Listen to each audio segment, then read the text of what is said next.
கர்த்தருடைய வார்த்தை கேட்கும்படியாய் தங்கள் செவிகளை சாய்த்த நீங்கள் அனைவரும் கர்த்தரால் ஆசீர்வதிக்கப்பட்டவர்கள்.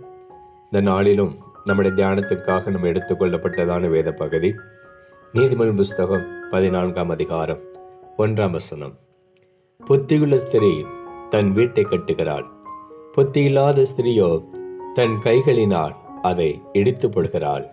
அன்பான இல்லத்தரசிகளே, கர்த்தருடைய வேதம் உங்களை பார்த்து தான் சொல்கிறது, புத்தியுள்ள ஸ்திரீ தன் வீட்டை கட்டுகிறாள், புத்தியில்லாத ஸ்திரீயோ தன் கைகளினால் அதை இடித்து போடுகிறாள் என்பதாக சொல்லுகிறது.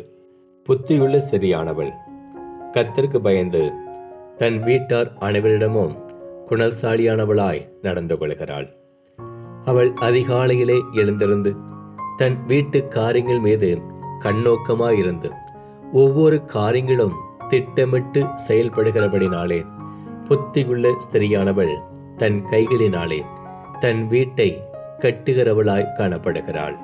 புத்தி இல்லாத ஸ்திரீயோ தேவனுக்கு பயப்படாதவளும் அதிகாலையில் எழும்பாமல் சோம்பேறியாகவும் சண்டைக்காரியாகவும் கோபக்காரியாகவும் தன் வீட்டில் ஒருவருக்கும் அடங்காதவளுமாய் இருக்கிறபடினாலே அவள் தன் கைகளினாலே குடும்பம் என்கிற தன் வீட்டை இடித்து போடுகிறவளாய் காணப்படுவாள்.